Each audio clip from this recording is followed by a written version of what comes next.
Good evening, Madam, and to all assembled here today.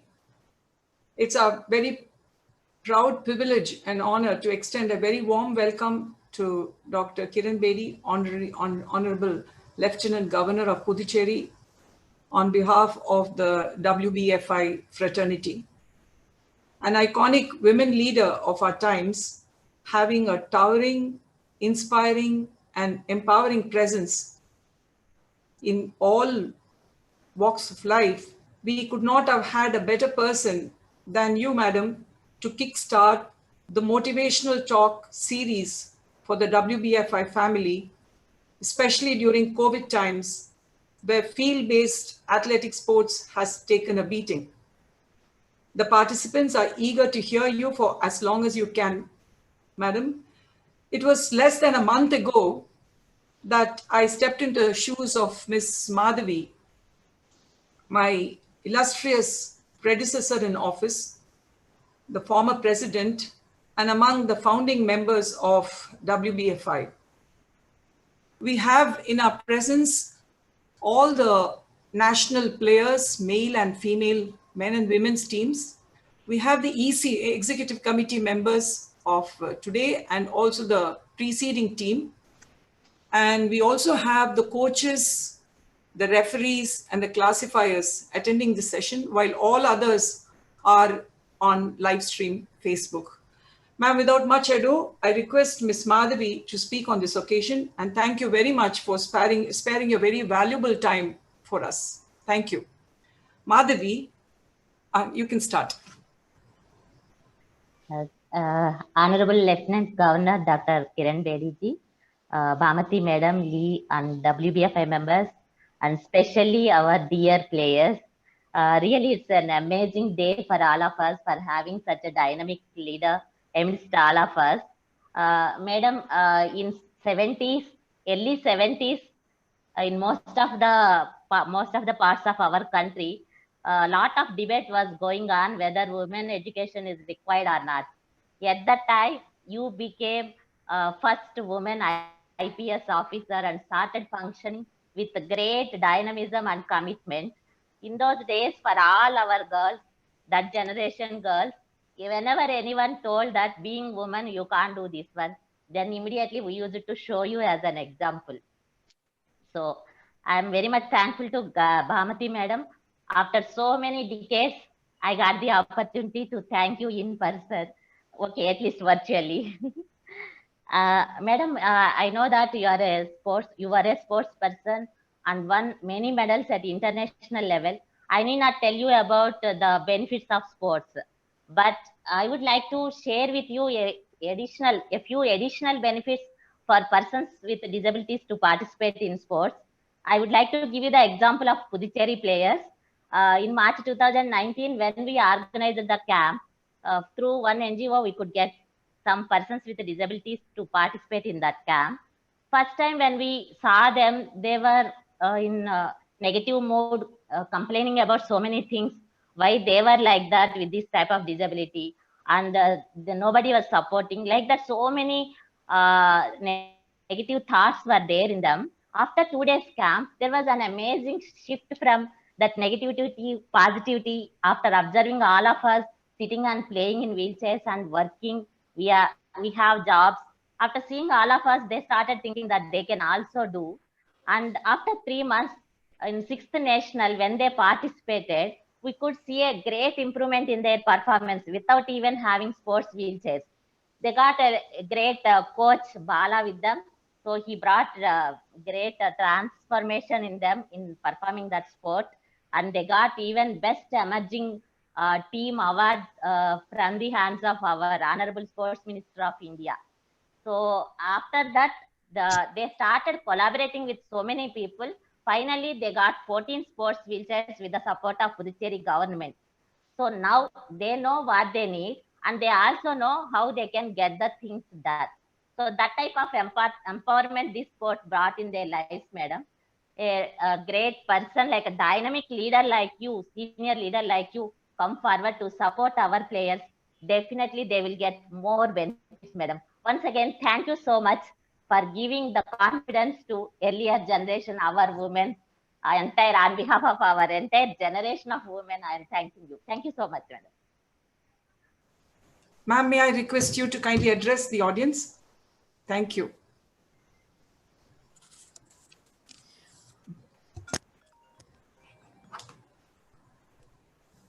President Ms. Bhamati, you're not just the president of the Wheelchair Basketball Federation, but you're a legend in Puducherry.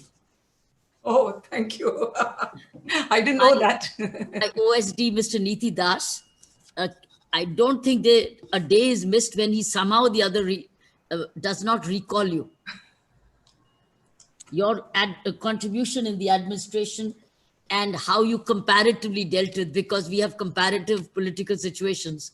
So he always compares you. And then I remember so many of your instances. I can tell you what all you did, how you did, what decisions were taken, who were the key players. So Bhamati, I'm sure under your leadership, this Wheelchair Basketball Federation of India will truly flourish. I think it's amazing how you took up this leadership of such a sports, because it has its own unique challenges. Yes. So I want to thank you as an Indian citizen that you have taken up a cause, and I'm sure you will take it to fresher heights, because such organizations need leadership like yours. They need networking. They need connectivity. They need the who's who. They need people who can listen to them, and also to identify where the resources are for them. That's why most of the sports federations do go to the leadership, which is resourceful, networked, also knows how to get things done. So I think it's very good fortune that the Wheelchair Basketball Federation has you as its president. Thank you, ma'am. See, as I read a lot about you, and as I've searched the internet about you, how far you've gone into the Paralympics, and some very, very good demonstrations, I really realized the intensity of the game at all levels at which it has been played. And even in India, which has scored very well as per your records show the great achievements you've had.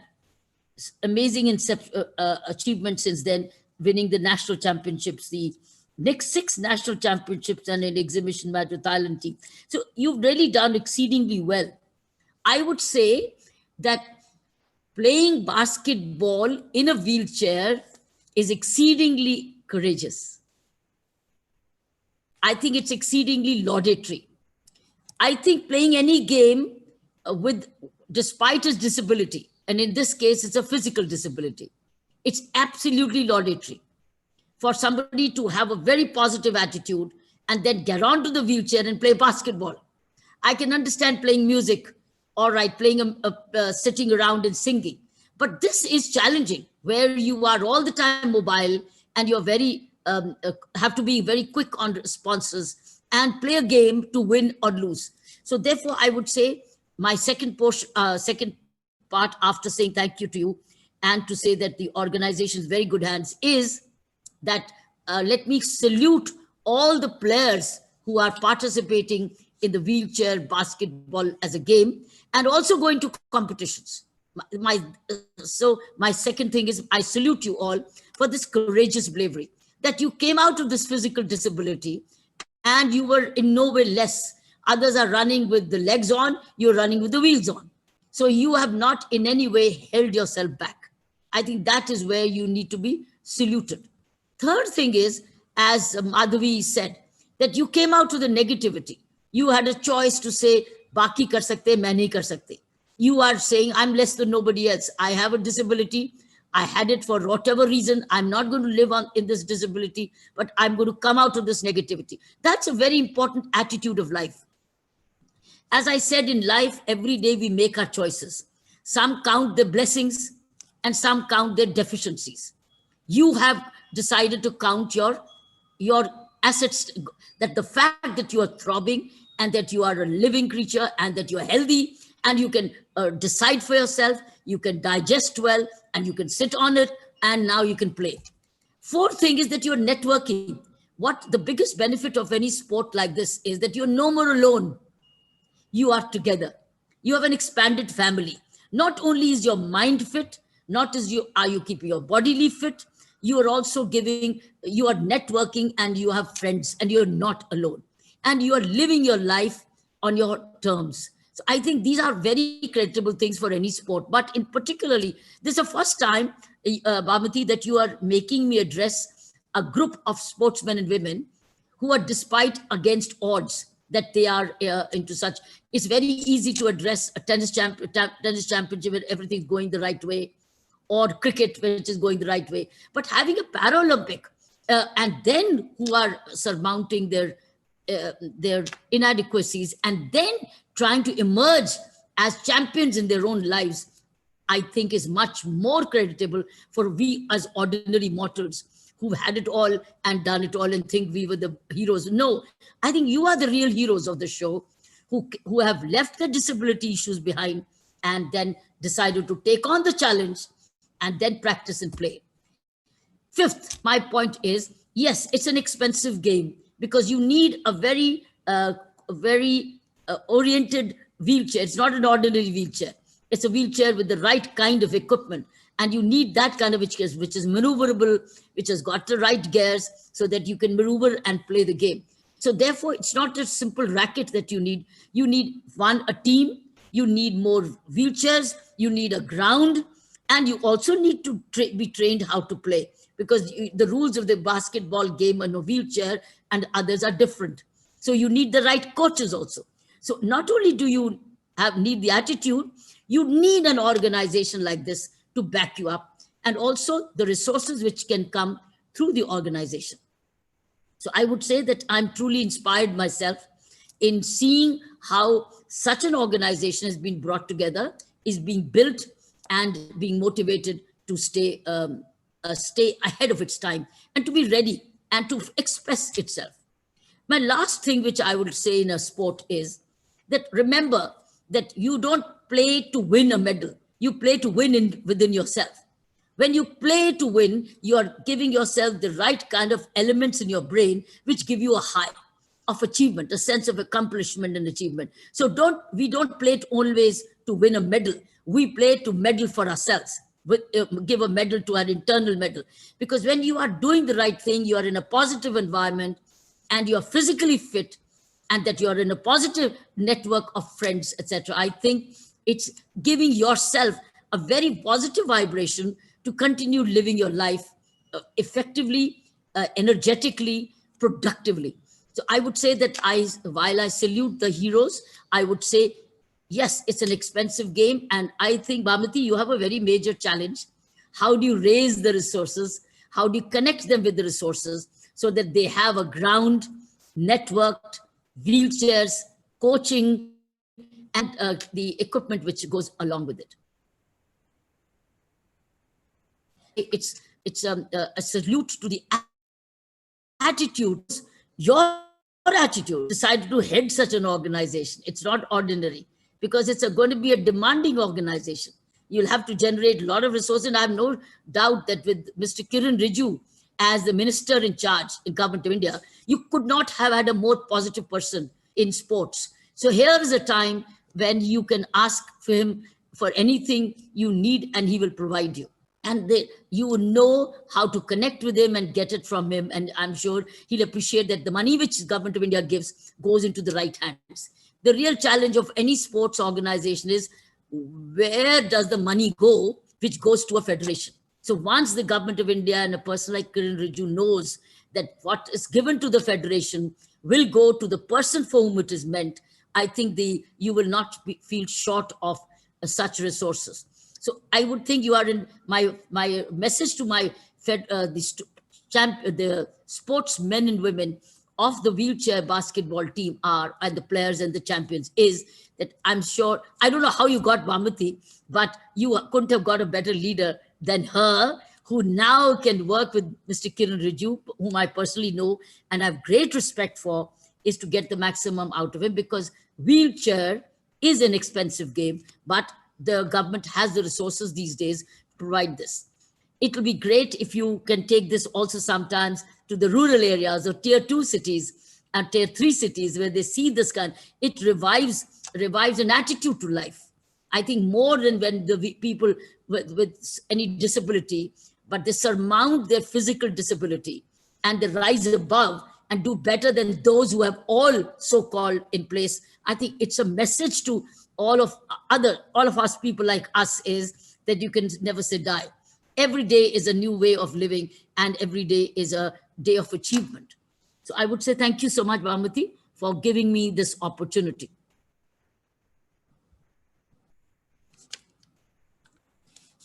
Yeah.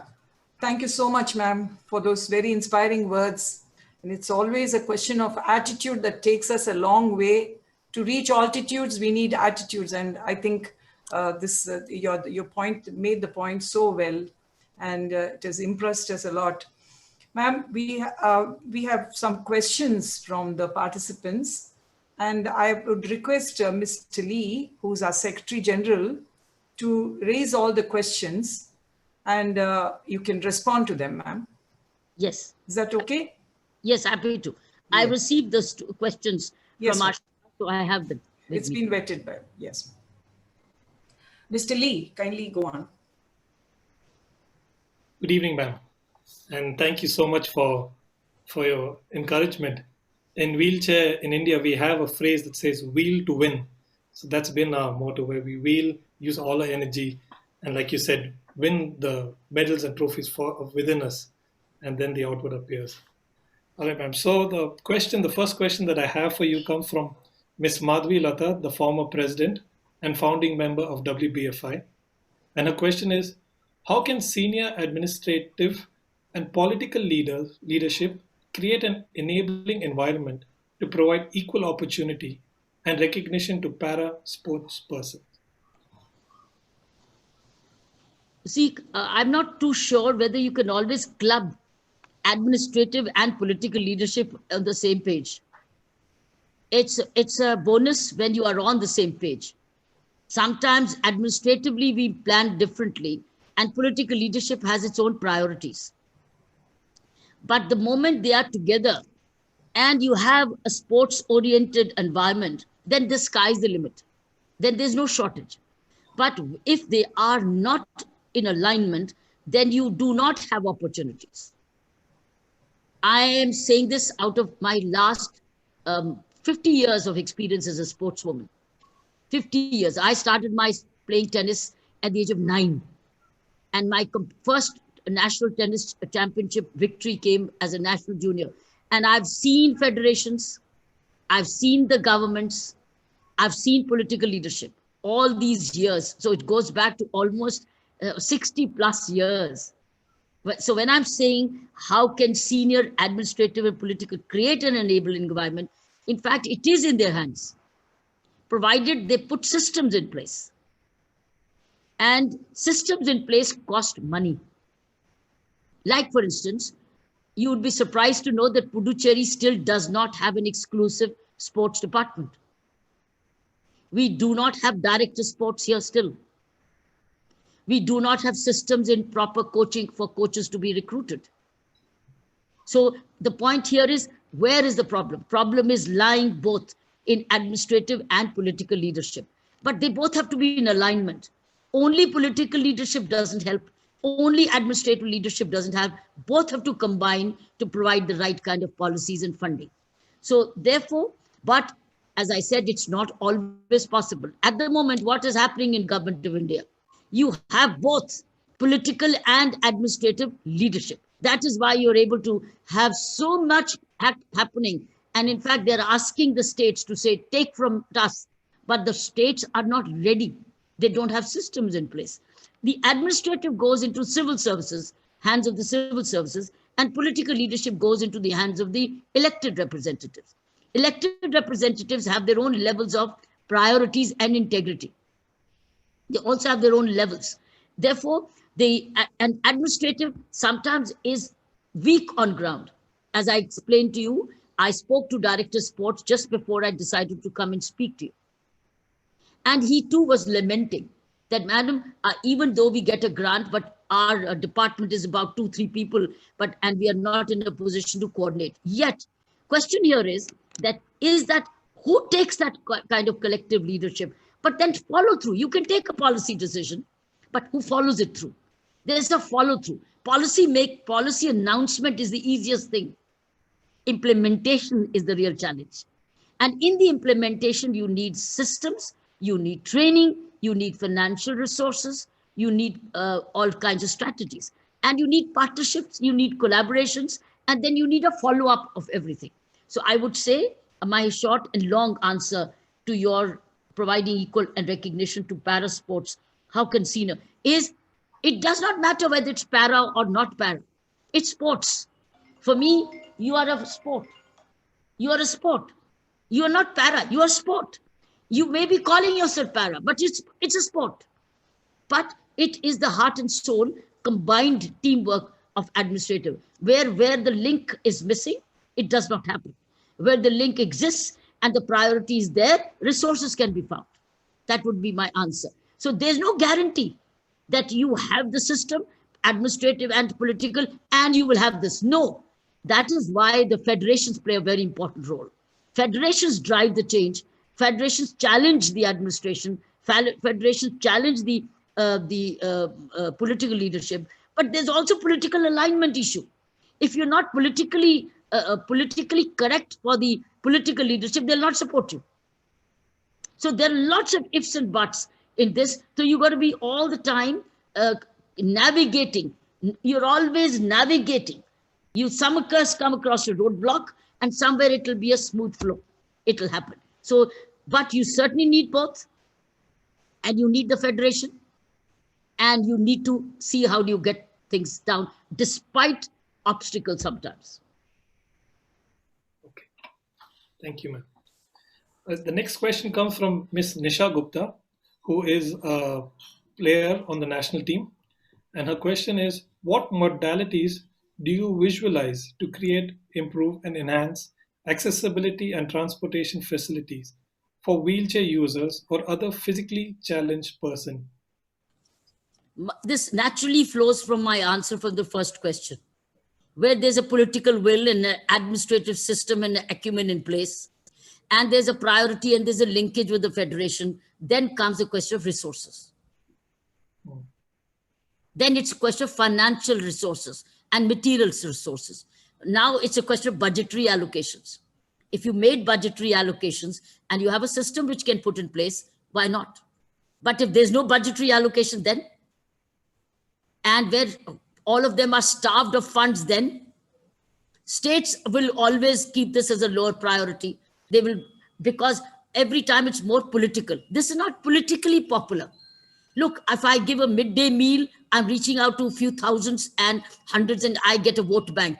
But if I run a one sports event, it does not give me lots of votes. It does not. But it's the right thing to do. But for the political leadership, what gives them the votes matters. So whatever will not give you many votes, but it's very good for social and community development, then it's a question of choice of budgetary allocations, which may be scarce. But for a midday meal, for a breakfast meal, for a positive announcement, for scholarships, it's very populist. But having a tournament like that is not populist.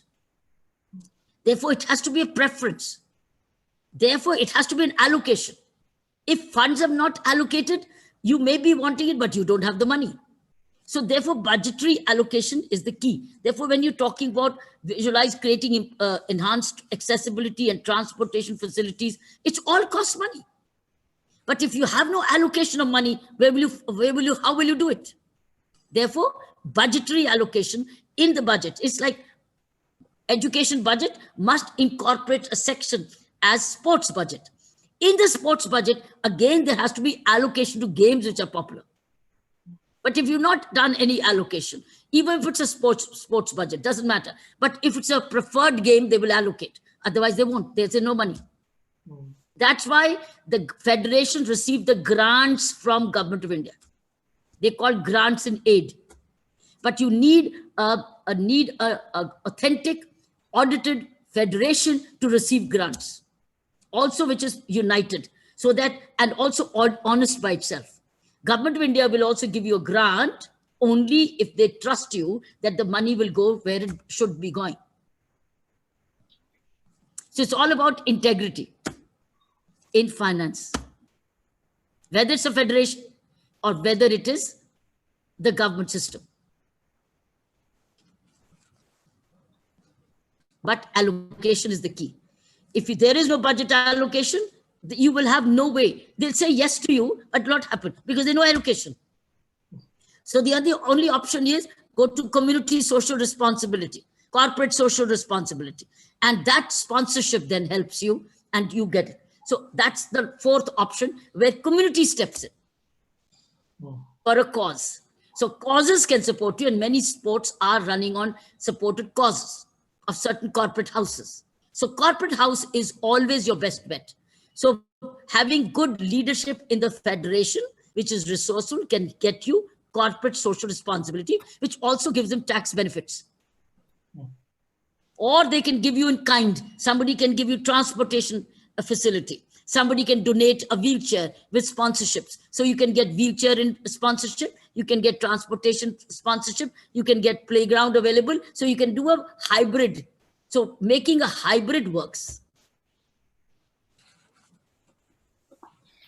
All right. Thank you. So the next couple of questions comes from Miss Malati, who is also a player, and she's got a couple of questions for you. The first one is, how do you think women empowerment and gender equality can become a reality? It can become a reality provided it begins from home and schools. The way the parents bring up their boys, the way the teachers groom the boys, the way the teachers groom the girls. So it's back to education at home and outside home. There is no way when you are empowering a boy and telling him you are born to earn, but if you tell the girl you're born to feel secure and dependent, or somebody else will take care of you, you are creating already a disempowering constituency. All of us, we women who are today in position of empowerment, are those who were told you're born to be powerful, born to be self-reliant, born to be of value to others. We were told you were born to do this, not later on. So all the time it was born to be self-reliant. So if the parents tell the daughters, you're born to be self-reliant, and the boys, you're born to be responsible. Girls, born to be self-reliant and brave. Boys, you're born to be responsible and a provider. You're born, and to see that your family you're born in, you take care of them, not send them to old age home later. So I think it depends on the education. It's the way we are nurtured. Otherwise, college, if you expect university to change them or college to change them, it will be too late. It's the home, and in the home, they remember mother and father. Not one, both. Similarly, in the school, it's every class teacher, the way he reads. So see, education is the key, at home or outside home. Then you can ward off any social media. You can ward off any distraction in the media, provided your foundation at home and continues to reinforce each other and not in contradiction. Those of us who made better in life are those who were never in contradiction. We've had no contradiction. And the stronger we are means there was no contradiction. So the contradiction comes both from mother, from home and school. If there's a contradiction, but if both are in alignment, you can see 200% reinforcement. So women's empowerment is a reality, provided it is nurtured.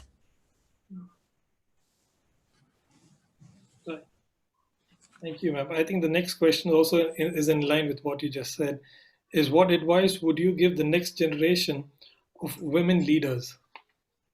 Is to groom leaders. Our duty is to further groom leaders, men and women. Our duty is to groom further leaders. When we mentor our colleagues, we mentor our juniors, we inspire others, that's our role. This is our duty. I think Bhamati and I were playing our duty. This is our roles which have come to us naturally because of the situation society placed us in.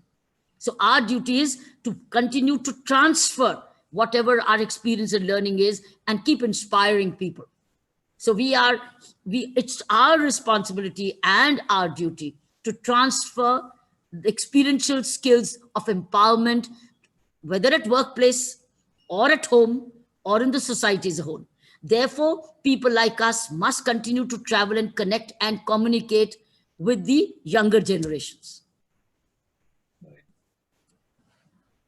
In continuation, when you began your career many years ago, did you ever imagine that you would be a leader in a male-dominated profession?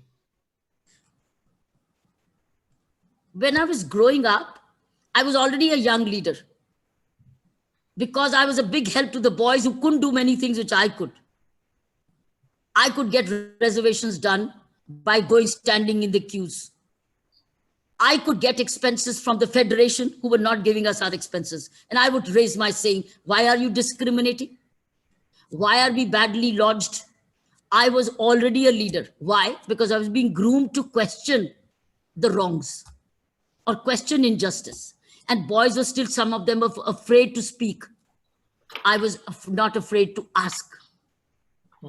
I was already developing, not knowing that this will catapult me into such a leadership position later on, in leadership positions later on. After all, what is leadership? Leadership is nothing but taking responsibility and speaking up for the right rate. This is what leadership is. And then I had followers. What is leadership? Leadership which gives you followers. So these boys were my followers. So if boys start to follow me, कि काम कराना तो इसको आगे लगाओ, काम कराना तो किरण को बोलो. So what was happening? I was assuming leadership by just expressing myself for the right thing in the right time, in the right way. So I think that's the point. What I would say is, I did not know that this is what leadership is. I wasn't being told by my father or mother, this is leadership, shabash, leader bano. No, it was saying, do the right thing at the right time in the right way. And do not come back home crying, saying injustice. Share, you must know how to say, when to say, how much to say, and what to ask for. Many times there was a situation where my girls' final, sometimes the girls' final was put on the last court. Ladies' singles final on the last court, and the boys' final in the first court. So I sat down there. So why? Why? Why is the national junior girls' final not on the first court? And you're having the boys' semi-final, final on the first court. Ours is on the last court. Why? Boys or girls, doesn't matter. But this was wrong. So I would say, I think the sense of justice, when it crops on you, not as a fighter, or not high, but it was not high. It was not agitational. It was assertive. And letting them know that I know what you're doing is not right. So I think it was not that I was growing up, but I think I was acquiring these qualities which finally make you assume leadership positions. Wow. That's a great lesson for all of us to learn and move forward. The next question is, what is your greatest strength as a tennis player? When were you most satisfied in your role as a tennis player? My greatest strength as a tennis player was my stamina. I was not a strategist because I didn't have a professional coach. My daddy was a great tennis player, so he taught me how to play. But Papa was a lover of tennis. So we were every evening on the tennis court and we played a lot together. But so therefore, I didn't have a strategist. I'm a girl from Amritsar. It was like a tier 2 city. But daddy was a tennis player and we didn't have a proper coach. I didn't have a gym. Nobody told me I need to go to a gym to strengthen my shoulders for my service. Nobody told me that. So all I did was marathons every day. I used to run and run and run. So I had a lot of stamina. Or I had a tennis wall.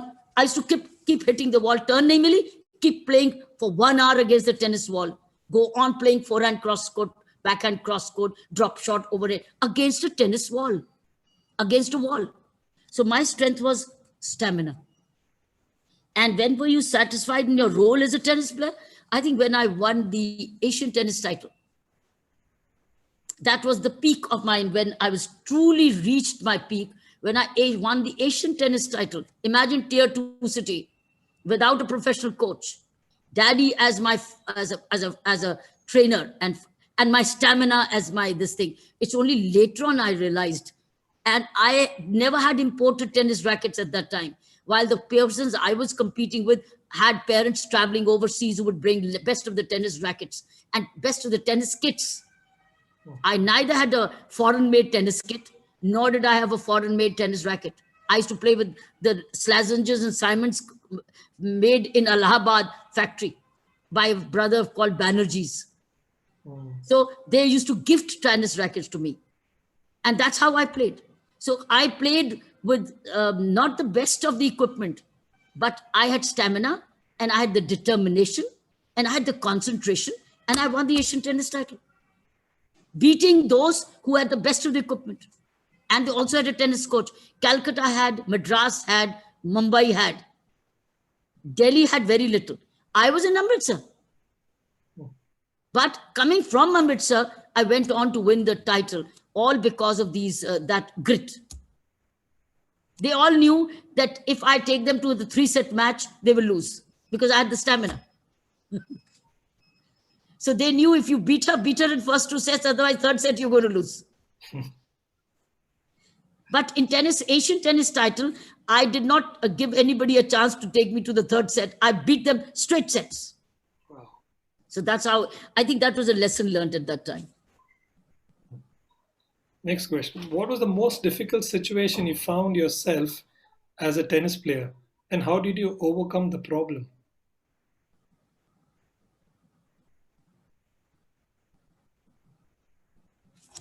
I don't recall any difficult situation.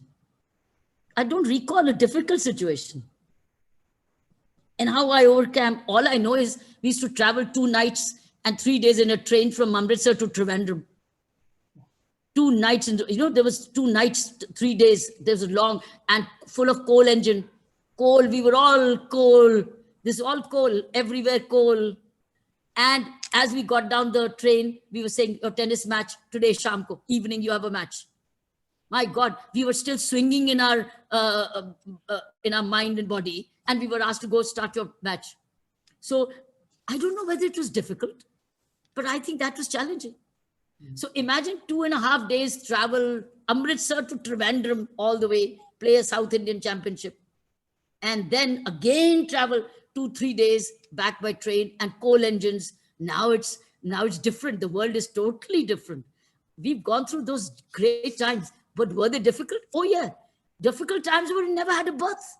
We used to sleep on the luggage carrier and spread our bed on that and put the boxes under the seat because we had to go straight ready for the matches.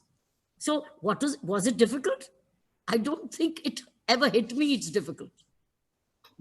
These are the adversities or deficiencies or inadequacies where we used to have the luggage carrier as a berth. We never had reservations because sometimes we had to travel last day. No reservations, crowded compartments and traveling all the distance. That too in 3rd class compartment, no AC, no air conditioner. And I used to travel in ladies' compartment. So ladies' compartment was it. And with boys' hair, short hair, some thought I was a boy, they should push me out. Ye boy aa gaya. And I said, no, I'm a lady, I'm a girl. Because my parents' rules were that you will be dressed only in tracksuits.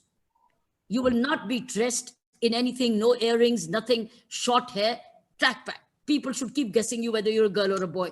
Because at times at the railway stations where we used to get down, there was to be, you never knew what time of the day we would night. And people should be guessing whether you're a girl or a boy. So this is the way our parents used to send us saying, go play, but keep people guessing whether you're a girl or a boy. And we were feeling very safe about it. So I think that was, fortunately, my short hair helped me disguise myself in some ways. Keep people guessing. Sometimes we used to have a rickshaw or a tonga at night. Nobody used to come and pick us up. We had to go, get down the station from the platform, go to the club or the hostel where they were making us stay. Never had a coach traveling with us. We were a bunch of girls and boys traveling. Sometimes no girl. I was the only girl amongst 3-4 boys, also from Amritsar. So at night, taking a car or, sorry, not car, taking a rickshaw or a tonga to go there, nobody knew whether it's a girl or a boy sitting. But we had to play. That's the way we learned. Parents, and there were no phone calls, no mobile calls. Parents sent us, hoping everything would be fine.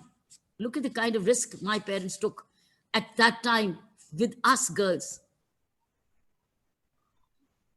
Now, every minute it's a FaceTime and a contact. Are you okay? Have you reached? Everything fine? Text message, WhatsApp. For days together, only a letter would reach after a letter after 3 days that mommy, we reached home safe, reached the place safe. Or they would read in the newspaper that so-and-so Kiran Peshawariya, then it was my Kiran Peshawariya was my maiden surname. Kiran Peshawariya beat so-and-so. So they used to read on the sports page so that they knew she reached. Look at the kind of risks. Now it's out of the way. How many parents even now take this kind of risk without connectivity? So we are so protected right now. Then we were very daring.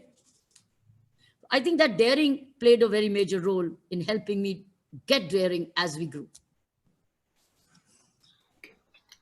And the last question, ma'am. This question comes from Miss Ishrat Akhtar. She is currently on the national team, and she's from Jammu and Kashmir. Her question is, we lack international facilities. Is it due to lack of sensitivity, lack of law, lack of recognition of basic rights, or lack of resources that hamper this? We only lack honesty. We only lack integrity. We only lack integrity. We don't lack money. We lack the use of money. We lack integrity in leadership, whether sometimes it's administrative and sometimes it's political. We are not lacking in resources. We are lacking in integrity, even in allocation. India is not lacking in human potential. India is only lacking in the integrity in leadership, honesty of purpose, team building, teamwork, sensitivity in governance. And of course, when you have a unity of purpose, you also have systems in place, right? So I think I would say India does not lack facilities. India has the money. It just has not been. Look what happened to Commonwealth Games. Let's go back. If I'm just talking about what happened to CWG Games. You had no dearth of money. But why were so many FIRs registered after that? It was just lack of integrity. In fact, I entered into India Against Corruption movement because of CWG. Somebody approached me to say, because of so many scams coming on every day in CWG Games, would you not please join us so that the police station, Parliament Street, registers an FIR? And they approached me. This was my beginning of the entry of the India Against Corruption movement, which is called the Anna Hazare movement, when I was approached saying, can you join us? How could I say no at that time? I said, yes, I'll go with you and I'll request them. Why don't you take their complaint? An FIR is made out. Why don't you do it? What's stopping you? And that became it's a history by itself. It became a movement because more and more people joined it. And that's how it became a movement. It started from Commonwealth Games scam. And because I was a sports girl, it also bugged me a lot. Why is this happening? And one of my very close member of the family was also part of some tendering. She tendered and she started to being asked for negotiation. And she told me, okay, what do I do?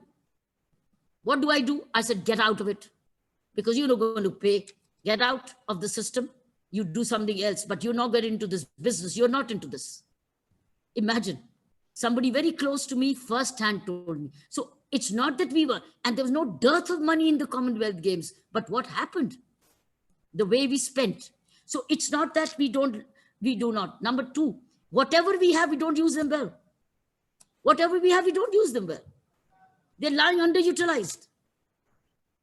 How much we optimally utilize. Third, we don't maintain them well.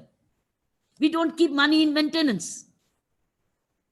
So we build them.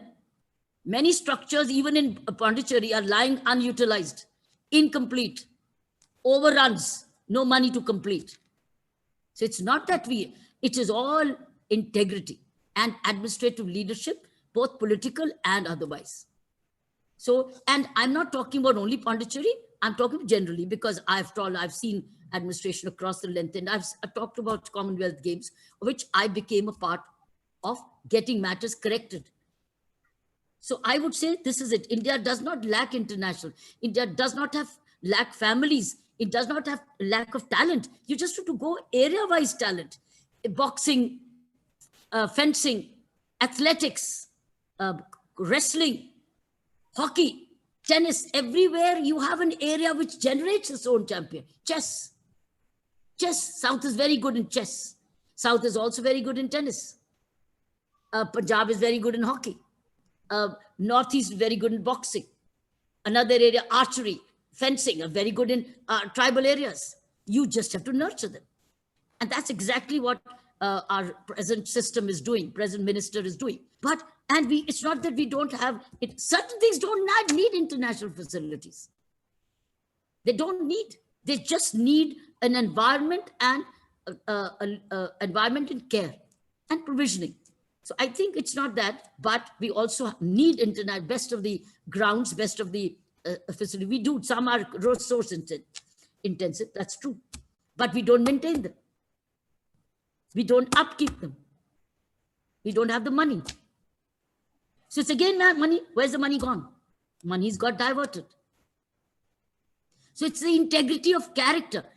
The integrity of character which exists in certain other countries when it comes to sports management doesn't happen here. It becomes a low priority. And let me tell you, I'm not only talking of I'm talking federations integrity. Integrity of the federations and what happened? That was a federation which was having a problem.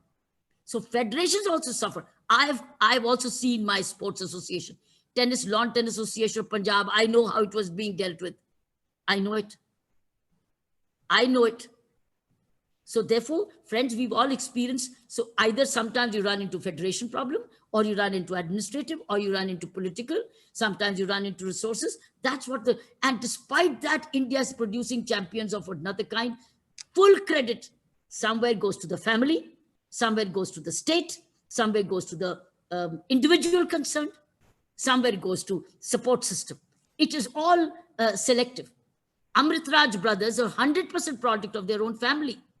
Ramanathan Krishnan were tennis champions, 100% product of their families.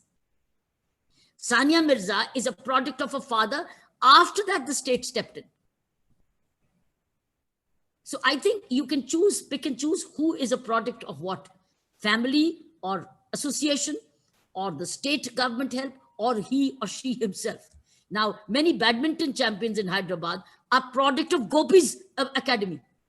And Gopi's academy came out of the political support. He was given that land to create that academy. After that, he also struggled. But it's a product of the academy. Gopi Chand Academy. That is and he's got that facility and he struggled to, I know, I visited his academy, I know it.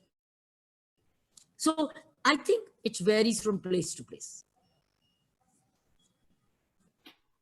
Thank you so much, ma'am, for your very insightful message to all of us and thought-provoking.